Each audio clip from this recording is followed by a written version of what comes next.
Welcome back, everybody. So anyway, welcome back, everybody. I'm just really happy this is over, but I'm a little sad too. It's like, anything that you work a long time for to get going. And I'm real happy with how we have some questions that we've actually ready to go. And the panelists have some questions of each other. So first question I have was for Junko, but I don't see her up here. So she's here. She's here. Oh, is she? Oh, she's just not. I don't have enough space. That's the problem right here. Sorry about that. Junko, you got shunted over. There you go. All right, I see you now. It's all good. Junko, during your talk, we never got to it, but somebody said, and this is the best question yet. How do you know when to stop? Oh, just only me knows, I suppose. And it's difficult. In my artwork, I don't have any word failure, I suppose, because it's organic form. So if you if they just sort of some people don't like the word mutation, some sort like it's cell division. So if some sort of mutation start happening in front of me, I often try to utilize that fact, actually going, ooh, odd. I celebrate that almost. So sometimes I carry it on and a little bit regret, and sometimes cut in pieces and then reconstruct. These things does happen, but I never try to fail my baby, basically, just to try not to give up. So often I do find, I would say 80% of work, I found this point to stop quite naturally, to be really honest. And get to that end, it wraps itself up. Yeah, because I do lots of drawing, like jogging before full marathon. So that's quite visual practice, I suppose. So yeah. Well, David Clemens, really great maker and blacksmith and jeweler, lives in Penland. He said, sometimes the piece is just done with me. And I think about that a lot. You've just overwrought this thing to the point of ridiculousness, and the piece is saying, "Stop, I'm finished." Karen, did you have something you wanted to ask? I think you said you had a couple of questions. I had a question for Junko. I just was really interested in the fact that that you said that you had done a bit of research into the role of repetitive handwork and ideas, and that was something that I had kind of tried to research a little bit during my MFA, but I didn't find anything conclusive about it, because to me it feels like it's just such a huge part of what I do, is like doing repetitive hand motions, and then that actually does something as a catalyst for my ideas. And I was wondering if you could expand on that, or if you found anything else about handwork and ideas. It's me, isn't it? Yes, it is. Sorry. So I'm quite repetition, like almost. To me it's quite religious kind of sort of things, because it's very strange, but when I was researching metalwork, I kind of sort of avoid metalwork. So I ended up researching very diverse. I really love textile, British pottery, those things, and then it ended up cross over the subject, and then ended up neurologist section. So I used kind of sneaking King's College of London neurology. So if you go from Cambridge College, so it's walking distance, and about the gang students is completely different. They get very arty long hair and smoking on the corner. They're all of a sudden really nerdy bunch, and then I sneaked in, and then I found so many evidence. It's like so many people done brain science, like why crossover meditation, sports science. There's just so many people collected so many evidence about repetition, make very, leave our, the frontal brain empty, find it meditative. So basically lots of people call me late 90s, it was everything to do with sensationalism, everything conceptual art. All my classmates was doing that basically. But I was only one bashing metal in the studio. And then all the tutors said, Junko, think. But my excuse was researching that, then justify almost of action of me making. So lots of people think, oh, Junko just do things, but to me, it's very highly conceptual in a way. I don't know if people understand this, but it's a very, hidden things is that basically like but if you go to like even simply like a type in even like a, what I call lecture series, but I can share that information with you if you like. Cool. Okay, thanks. Well, there's a fractal quality, I think, to what you're doing. Certainly, the deeper you get in, the more the patterns are exposed, and the more you back away, different patterns are exposed, which is interesting. There's a question about materials here. How important are the materials? This is for the panel. How important are materials you choose to use in your work to the finished pieces? And when Matt was speaking and when Karen was speaking, it's interesting because I know, Karen, the steel and the corn are pretty specific references. I think the steel is more iron specific, right? It's more of a forged iron. Matt, there were so many, I was on the tip of asking you this. There were so many organics involved, right? And then when we got to the Sami skulls, the reindeer skulls and the heads, that heap of heads was amazing, incredibly potent. I think I began to understand a little bit more, but there's the antlers, the quills. I'm not sure how early that work was, but can you talk, let's start with Matt. Can you talk a little bit about your choice of materials, specifically the organic bits? Yeah, so specifically in my personal practice and kind of it expands outwards, it all revolves around the history in decorative arts and Western culture and creating kind of the world room, the Wunderkammer, or also the sport room, the kind of masculine spaces, and referencing the tool shed or the locker room. Right. And so my materials jump rapidly because each thing I kind of view as part of a room. So like the wood necklaces are made from old teak furniture. The mirrored collars represent mirrored, but also flooring. And each kind of object has these kind of loaded histories of, sacred geometry that comes from Islamic patterns that then gets found in Copenhagen in the main street, and then it winds up in certain areas. And so the materiality may seem kind of broken apart in that way. And that's where, like, when you see the installations or the layering start to happen is when the rooms kind of get rebuilt, but they're being built in a commercial sense, and it's referencing window dressing or storefronts, or this kind of push-pull between the white cube space and the commercial kind of clothing store, these spaces, and the language that's now being shared or stolen.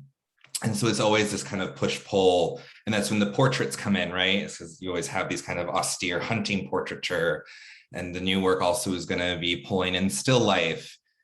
So it has a logic in my kind of overall of the selection of things.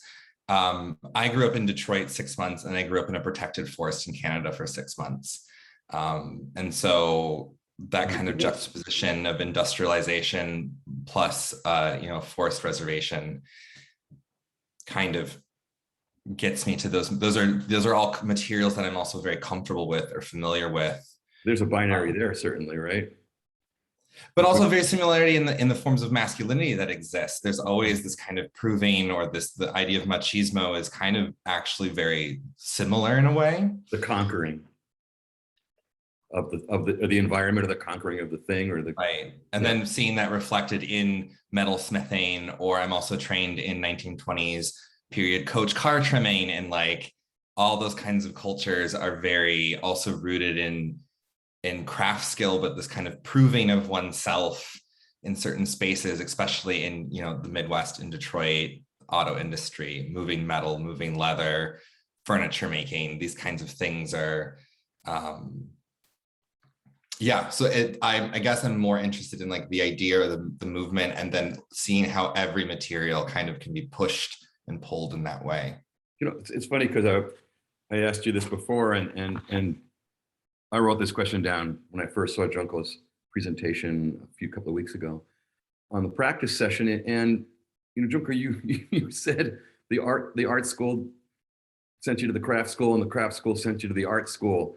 And certainly, Matt, we had talked a little bit about that craft. And I'm curious, you know, Karen and Ira, you know, where you see yourself on the spectrum. And Cindy, I'm kind of curious about this whole question of I don't want to say art versus craft, because I think that's a bullshit construct, but I'm curious what you see as the distinction. Not that it matters, just for the point of discussion. So, Ira, are you an artist? Are you a craftsman? Are you both?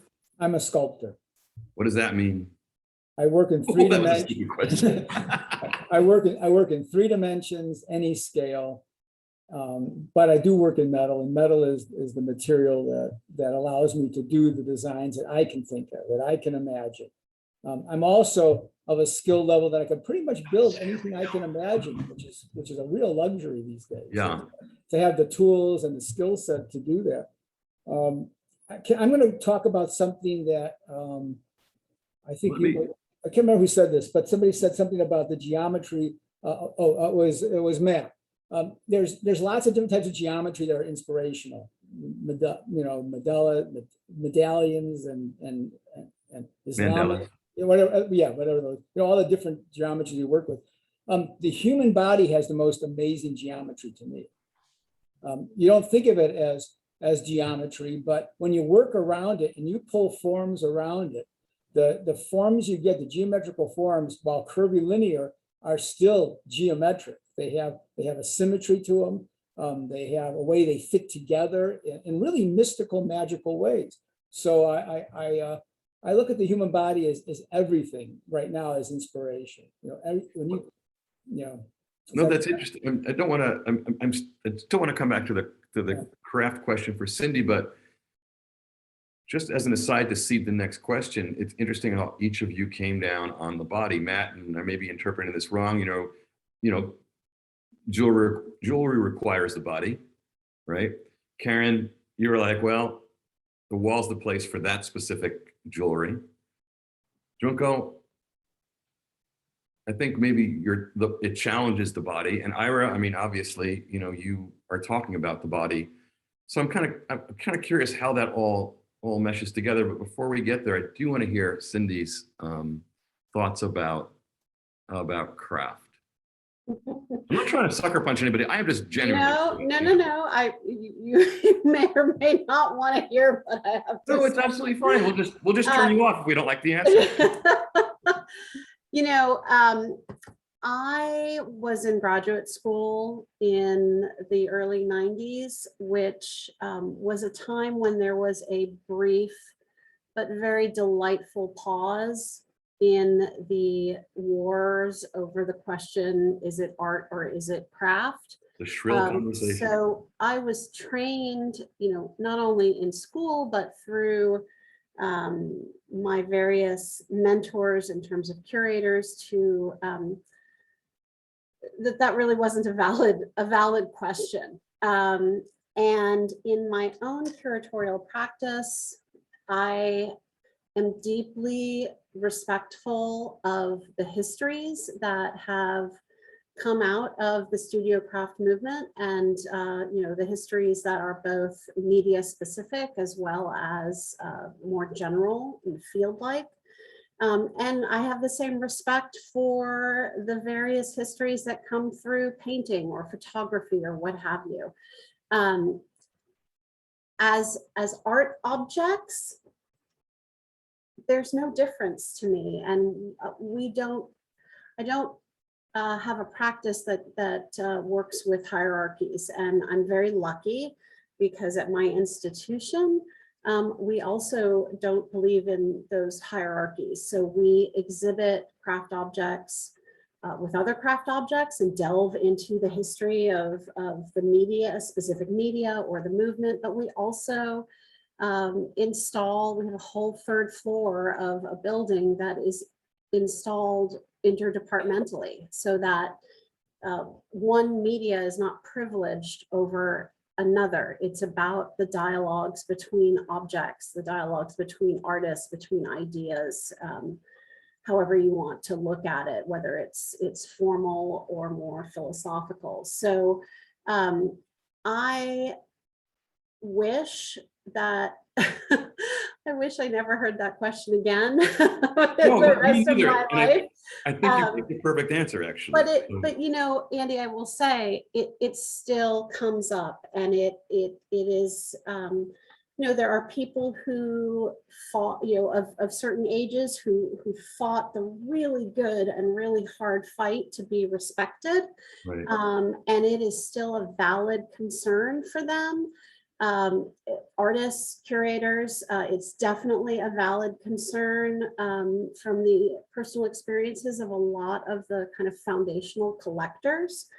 I just think for curators of my generation up to the present, and I hope for the ones coming in the future, that it's not something that people will have to fight about, to debate about, that craft is accepted as the significant art form that it is, and it can be judged through a lot of different lenses on merits the same way any other artistic practice is judged. Well, it's interesting because we were talking about CCAC, Ken Quarry, and, you know, now it's CCA, and, you know, they removed craft to protect it from being dismissed, I suppose. Well, you know, there's a lot of baggage that people are still caught up in. Arts and craft. Here, again, at the MFA, which is my own, you know, personal experience, we very proudly use the term craft. I am the curator of a department of decorative arts, craft, and design. There are a lot of people at different times who have chosen to run away from that word, and I'm sure they have their reasons. They're just not reasons that I think are really strong enough to be part of contemporary discussion. I think that's great. As a maker of craft, you'll be receiving a crisp $5 bill in the mail for that. I know that I'm not necessarily, you know, I know a lot of people would agree with me, and there are a lot of people who won't. So obviously I just speak for myself. It is a hackneyed question, but there's a reason it keeps coming up, you know, and it was brought up in various guises throughout the day. So coming back to that other question about the body. So Cindy, I'll start with you again. So does jewelry exist as validly on and off the body? I mean, does it exist? Yes. It does, right? Yes, it does. I mean, I will say from an installation perspective in a major museum where we have so many visitors, we have to display things there are certain ways we cannot display things. We can't allow people to touch things, obviously. Shame, right? It can be a challenge, especially objects that are, you know, like Ira's pieces, for example. You know, those would present a very interesting installation challenge, or a lot of Matt's work. But we, you know, sort of do our best to make sure that objects that really need to be on the body can be on a body, on a form that doesn't look cheesy and looks, you know, as best as possible. You know, it's a challenge. I think I wouldn't say that anybody has determined the best possible way to make that happen. But yes, jewelry functions on and off the body, and for many artists, that's part of their the way they're envisioning it. And you know, I think the artists on the panel are better equipped to answer that part of the question than I am. Well, let me spin that question a little bit for the panel. Does size matter? And the reason I'm thinking that is I think Karen, easy now, Matt. Karen, you know, that those pieces are of a certain scale that demands an interaction. And when I first met my friend Andy Fallett, we were talking about these years ago, we were talking about, does size matter as far as sculpture goes? At what point does something become a tchotchke, and the same thing scaled up become a piece of sculpture, which I guess requires a certain amount of interaction or intent. So any of you, does size matter in the context I just presented it in? I actually think, and I was thinking about this again after my conversation with you, Andy, and after watching the rest of Matt's talk. Like my weird uncertainty about jewelry as art and art as jewelry.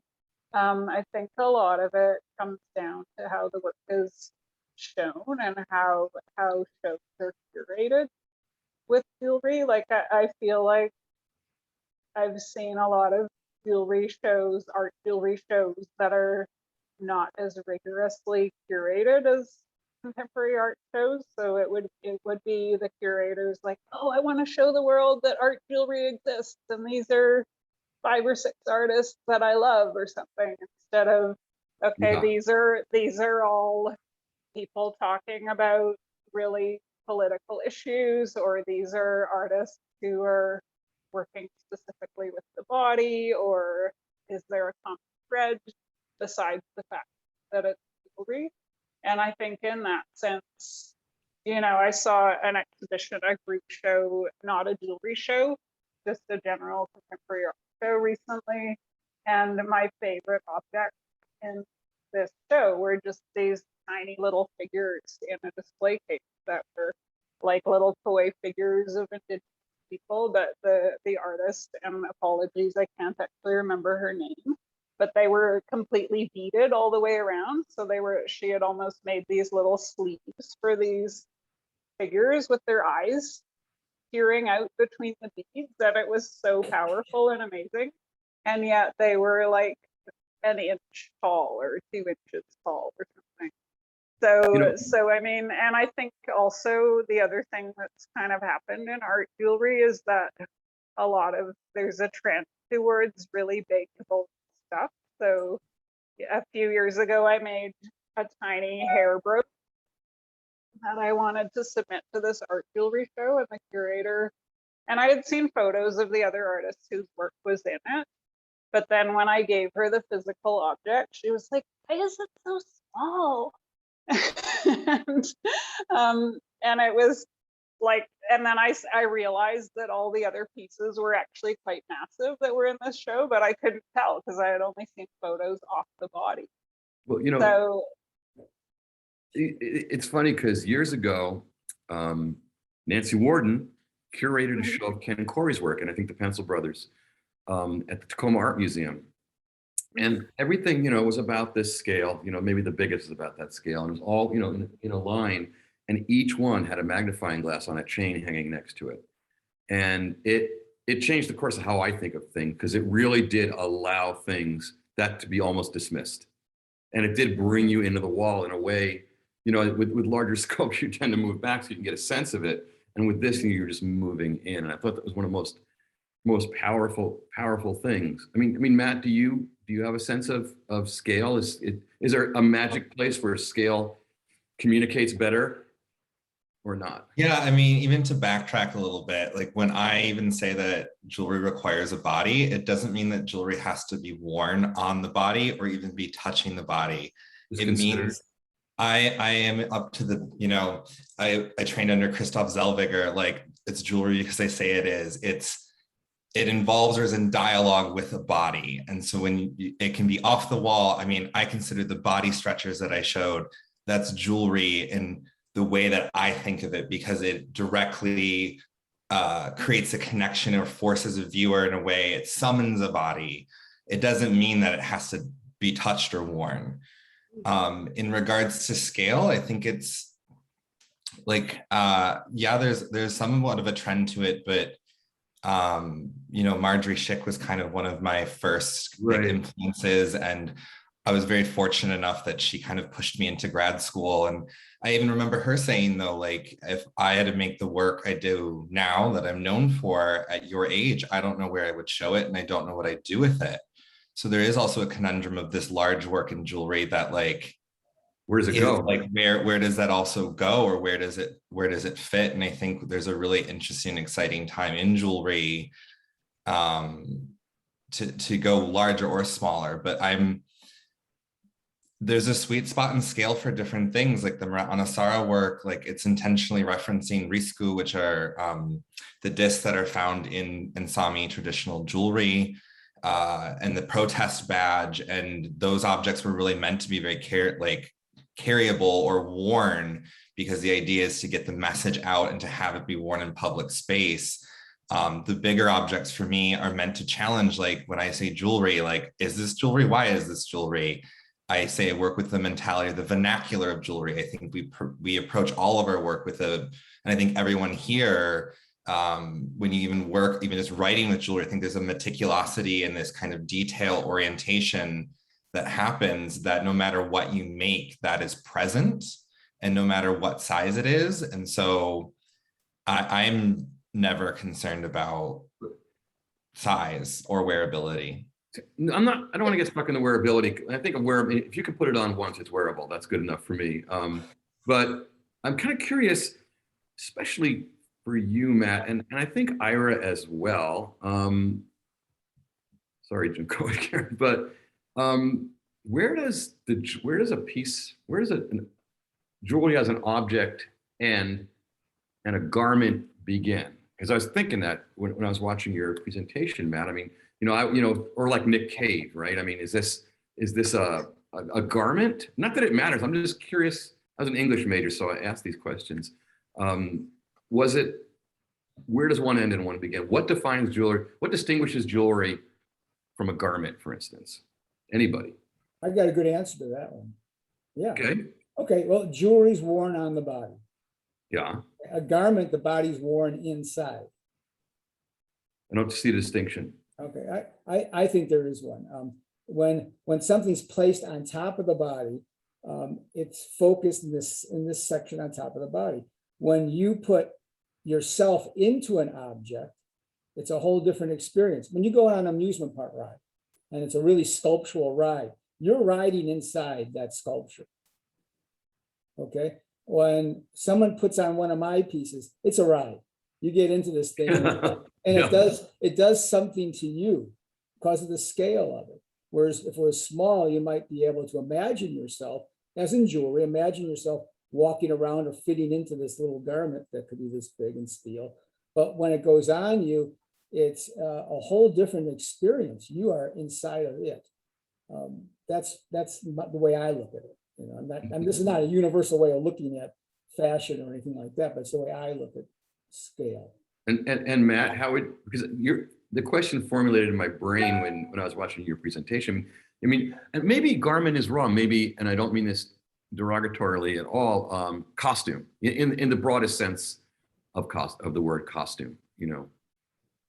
Not like a Halloween. Yeah, I think I'm like less and less really interested in those divisions, and like I love students constantly with like Opie Intrex jewelry mandala, and this is an ethnic jewel, and this is contemporary jewel, and like this bordering of ideas is just another construction that goes along with any other form of bordering that challenges institutions. And like Cindy's saying, like I am interested in institutions that aren't interested in those frames, or when you start adding Indigenous people to these frameworks, like, do you change the frame or do you force people into these boxes? And so, I mean, we can talk about underskin implants, and there's a history of contemporary jewelers doing that. We can talk about the conceptual movements of Rude Peters and this gestures of cigarette smoking. And I'm still sticking to like, it's jewelry because I say it is. Like, I'm a jeweler, and so everything I make comes from the perspective of jewelry. And I speak with that from like a theoretical approach. It's why I stay in craft. It's why I stay in jewelry. But also, the greatest time when you saw those things kind of installed, which is at the Sculpture Center, which was an interesting challenge because they thought I was only going to show images. The curator, son was a war vet and like had lost a limb, and that conversation is more interesting to me, of like, what does the everyday person come in and see it as, or to push them to think differently.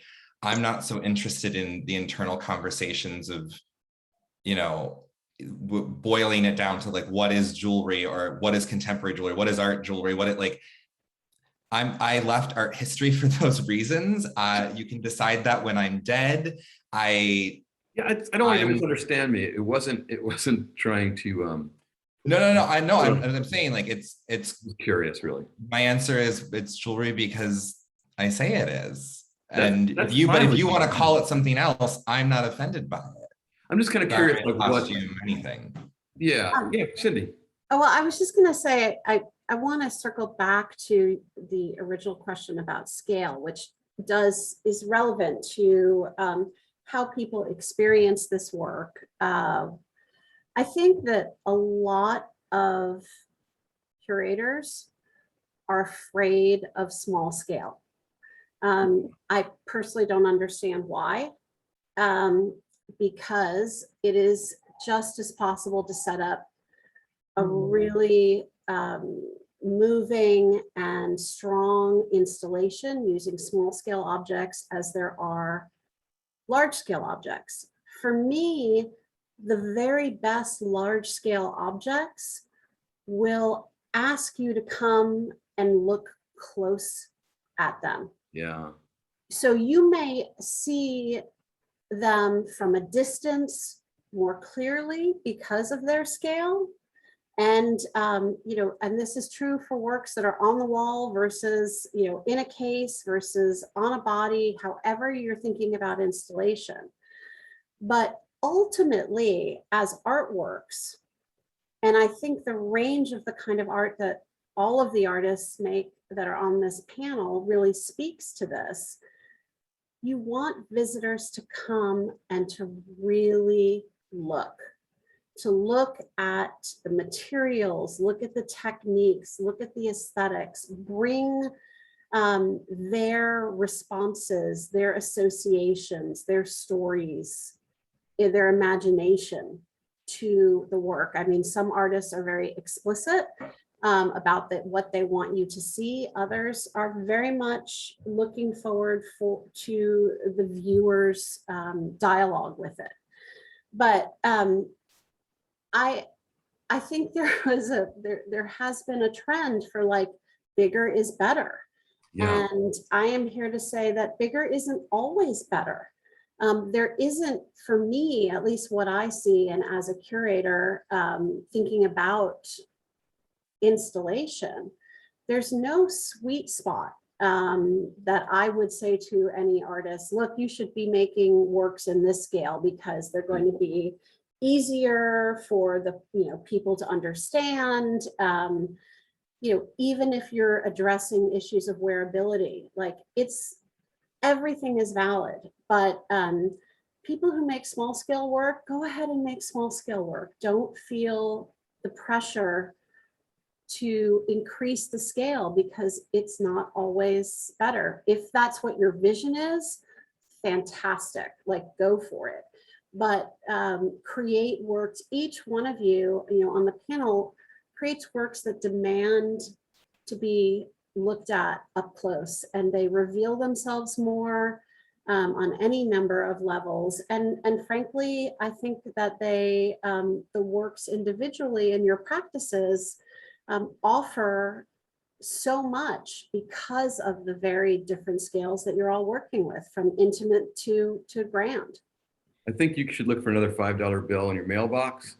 It's an excellent answer. I'll just be a cheerleader. Yeah, well, I'm just going to send you a 20 and just round the whole thing out.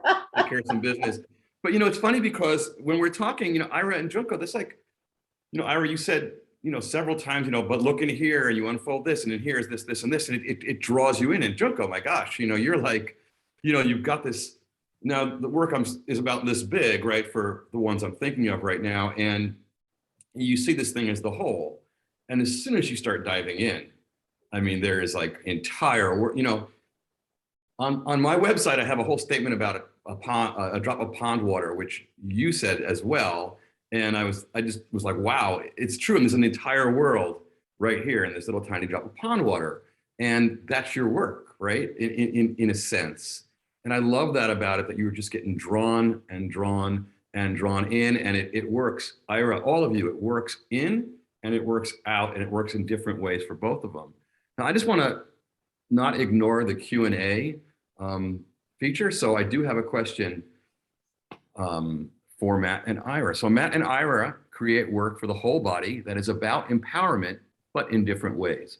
I wonder if we could hear a bit from each of them on what empowerment means to them. And before we answer, I just want to make sure we keep our answers kind of tight and short. So, okay, Matt. Woo, empowerment, very short sentence. Yeah, I think a lot of my work is also very selfish. It's also very much a autobiographical in a way, or an exploration through getting out of binaries and really seeing that. And I think from the communications I've had with other artists, especially ones younger than me, it offers an empowerment in that way to see non-binary trans body kind of finding themselves in such a public format. So that's one way of empowerment. I think that the jewelry, I come from a psychological background in neuropsych, and this idea of brain alchemy, and when you put something on your body, it offers a fulfillment. And I think that that's also why I stay with jewelry, is it can empower you in so many different ways and so many different levels, from the tiniest of objects to large things. So yeah, I mean, I think I would need a lot more time to get very specific. No, I know, and I want to be conscious of giving everybody a shot. Ira, what about you? Short and sweet. Well, for me personally, not necessarily what the work expresses, but for me, if I'm free, I don't have any fear.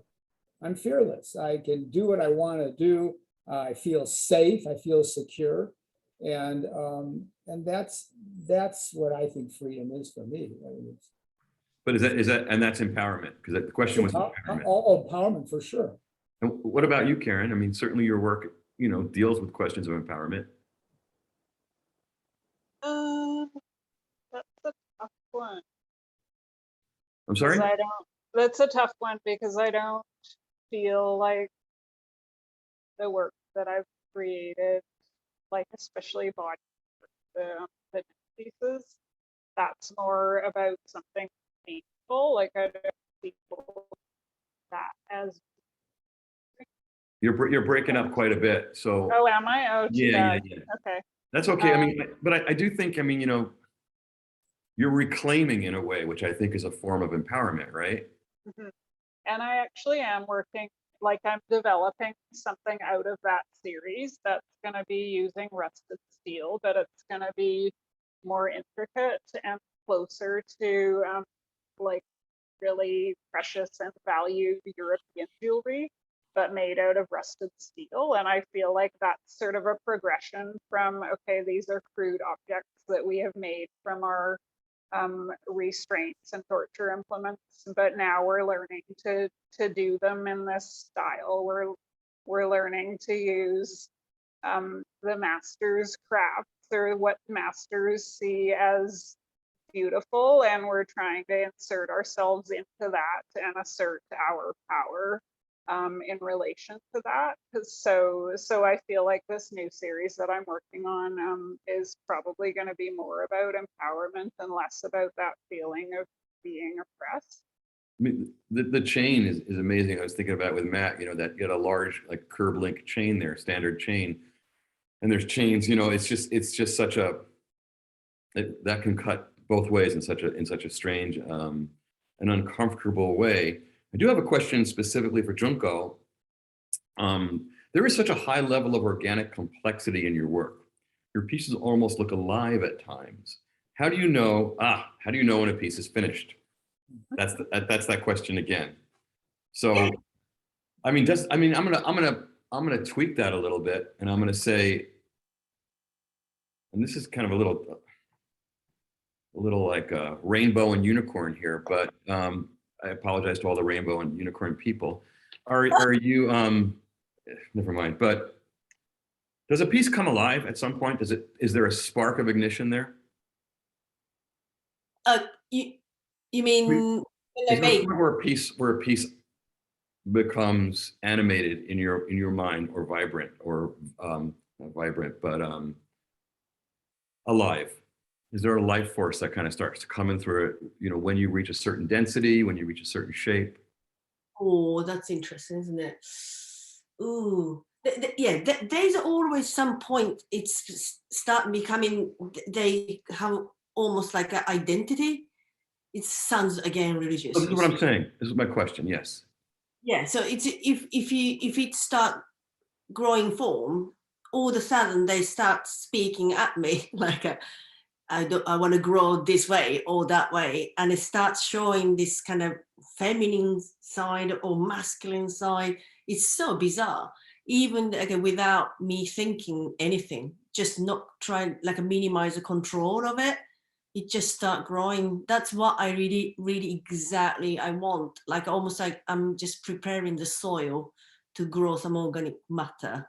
That's I really want to try, and I just wanted sort of a answer, sorry, to bring back your Andy's question, but you know, there's Cindy was talking about scale and Yeah. category of crafts and stuff, and then because I had an issue when I was young, and then so it's something to do with empowering as well, empowerment as well. So it's called it's a catalyst was I was in the British Museum. I was standing in the Egyptian section, and then there was massive statue of like a hand carved, I suppose, statue of lion, so like that. Then next to it, it was the golden tiara, and then so it's a jumble sale almost of anthropology. Right. Human. Right. So if you go to these amazing top museum, there's no such a things category. You know, like Matt was saying the same things to me. Artists, we don't really need to be categorized at all. I realized once I became like released from academic, you know, the sort of context, it really doesn't matter at all.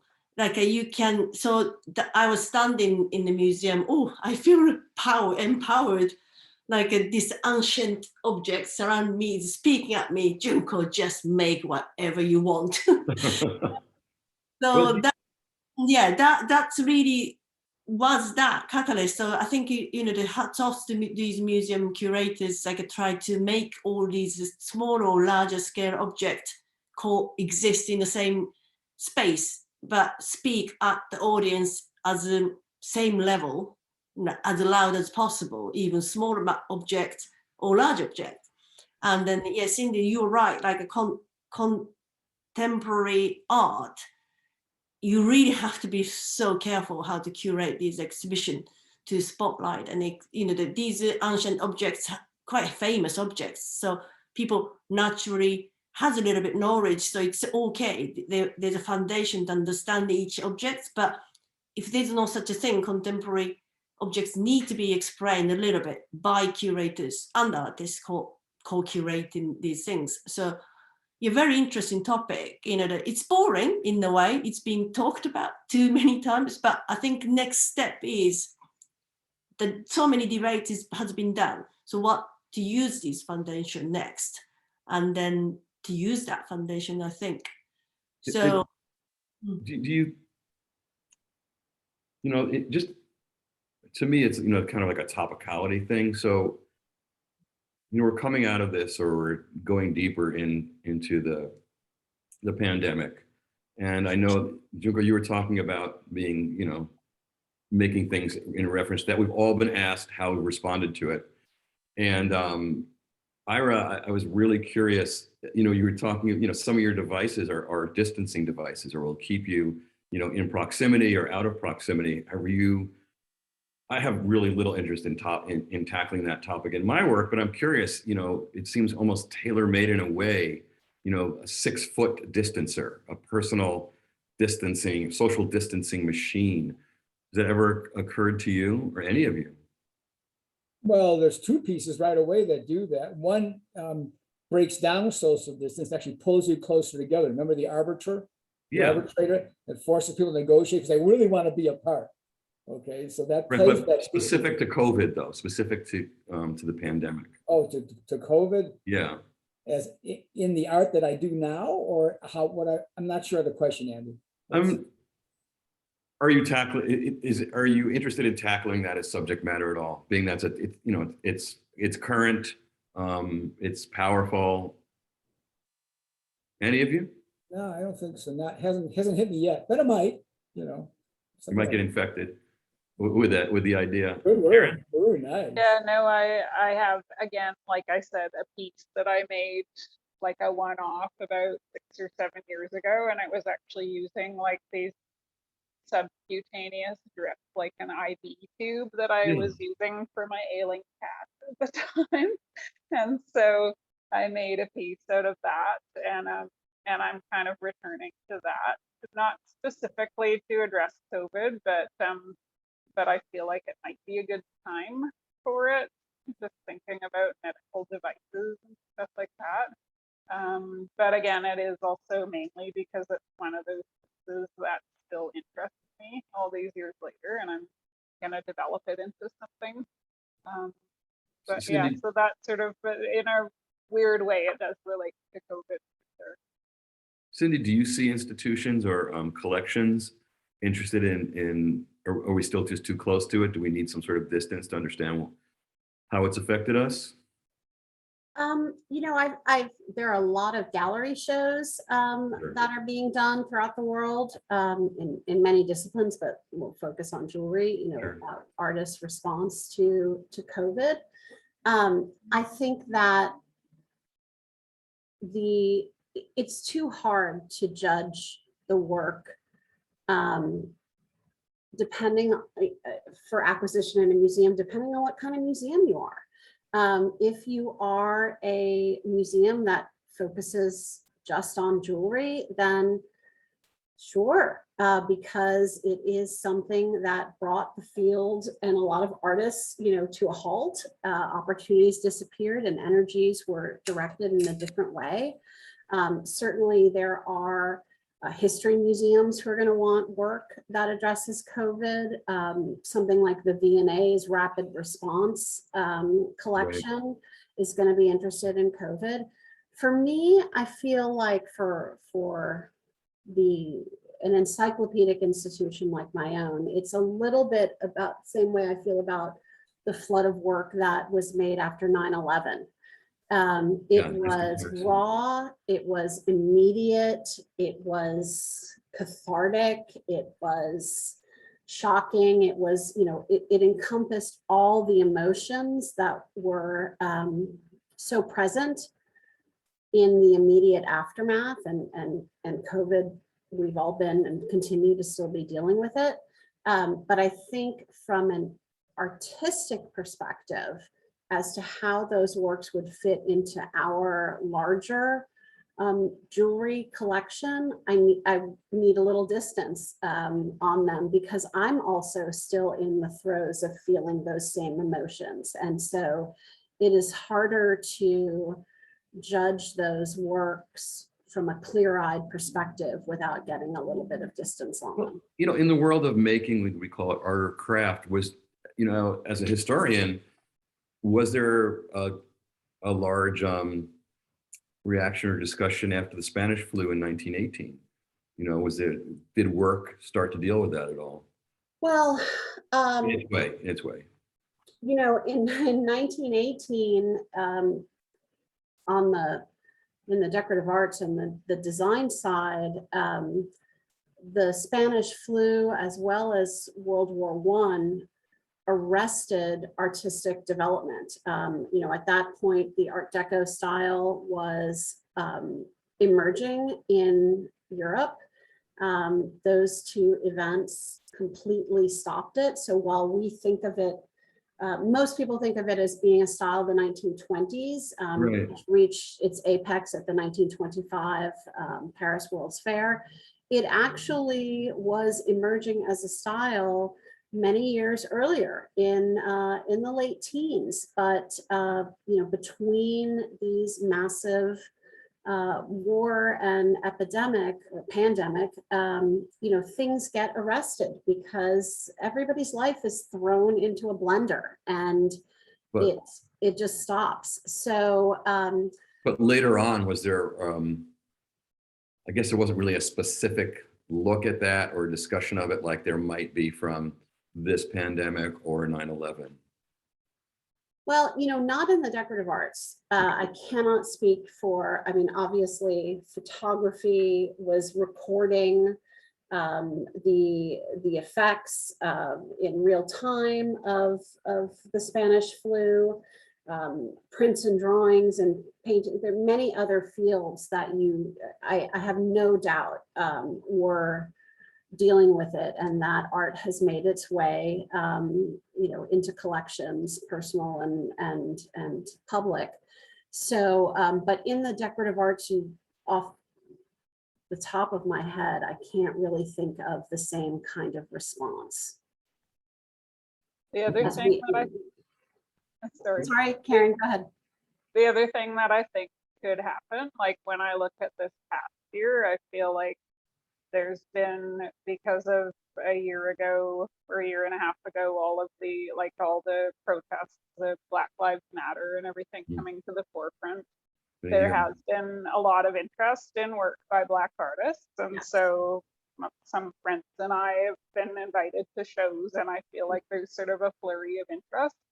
And I was in one interview where the interviewer asked me if I was going to make any work specifically in response to BLM. And I was like, well, no, because in a way I feel like that's already what my work is about. And Right. so, I mean, something similar might happen with COVID. Like, I'm sure there are lots of artists out there who are working on themes that have to do with, grief and tragedy and sickness and the medical system and stuff like that. I actually think it would be interesting to see shows curated of artists like that who may have been working on those themes for years, because it might speak to the current moment, but they might be more highly developed than if we just decided in the past year and a half to start working with those themes. And I think it would be really amazing to see work like that. More organically generated. I think, Karen, that's exactly what you saw happen with work in relation to 9/11, is that there were artists who were dealing with many of the emotions and issues with issues that led up to 9/11. And so those works of art or bodies of works were far more developed than a very visceral and gut and true reaction to an event. I'm gonna, somebody just came into the chat. I don't mean to change the subject, but somebody did come into the chat. I want to honor it. Or the questions. This is for Ira.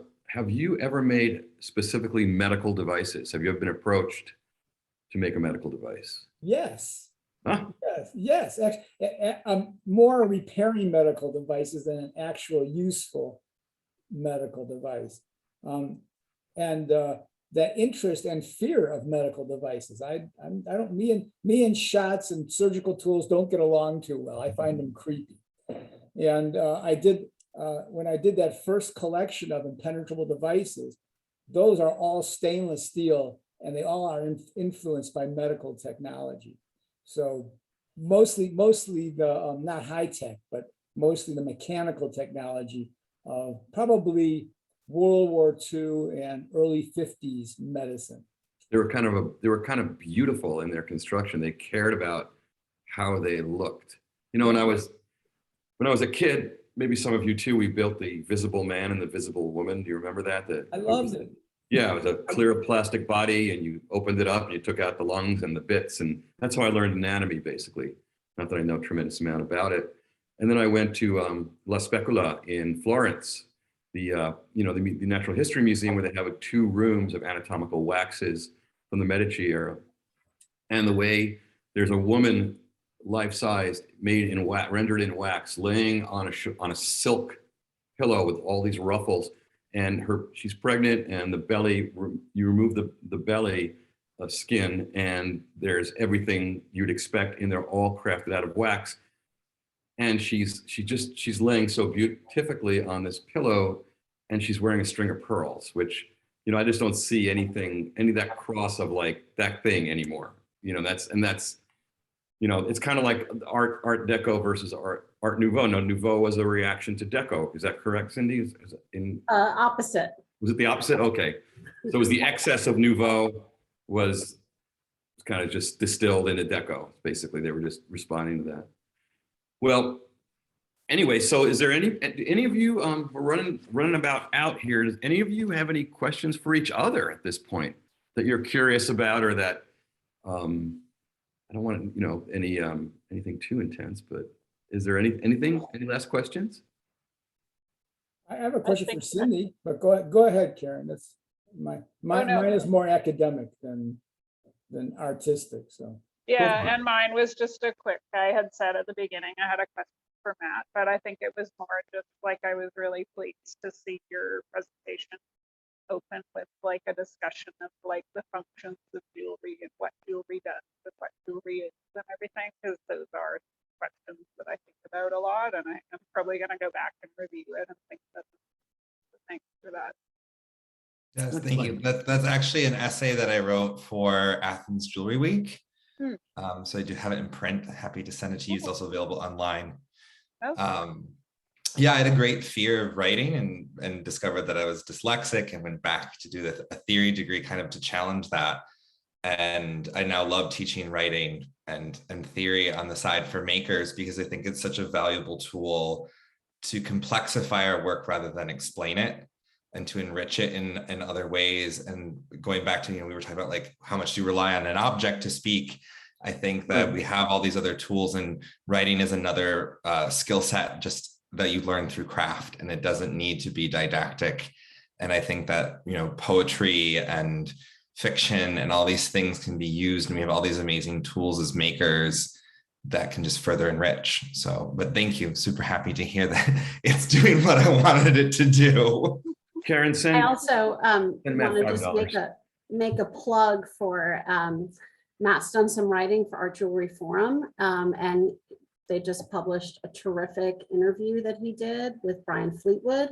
So if you all are not familiar with Art Jewelry Forum, check out the website, and it's a great organization that supports writing on jewelry and all of its various permutations and issues. Nice, wonderful.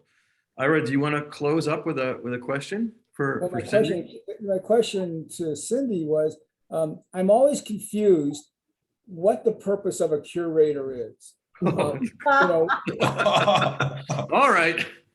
I mean, is this somebody who guards the public interest? Is this somebody who is putting together a financial institution's collection? I'm not. What do you see in general? If you could take all the curators in the world and give them one common denominator purpose, what would you say that is? I think that the common denominator purpose of all curators is to introduce the public and offer information to them about art in whatever, or science. I mean, there are curators in all different kinds of institutions, but at our base level, we are educators. And it is our duty to bring forth knowledge about works of art, and whether that is in a display, in interpretation and label writing, in high-level research and more academic writing, in acquiring works of art so they can be shown to the public, as opposed to just being available in private. That's the main purpose of what we do, is we bring our passion for art to the public, in the hope that they will also, their passions will be ignited, and it will lead them to a life of appreciating their surroundings and all the various parts that make up their surroundings. Thank you. And I mean, Awesome. you know, And that was a everybody perfect- over here is done curating of their own shows or shows with other artists. So, you know, feel free and jump in here. Well, actually, I think that's a great way to kind of wrap it up because we're at our 4 o'clock time. We have one comment in, we have a couple of comments in the chat. Just I'll close with those if I can find that. Not finding what I'm looking for here. Thank you all for an inspiring and thoughtful symposium. And just some kudos to all of you. People are really excited about today. And I just want to thank you from the bottom of my heart, from the bottom of my co-committee members' hearts. You all knocked it out of the park. And I really can't thank you all enough. So go have a beverage if you didn't already suck one down. Matt, not you. You need to go right to bed.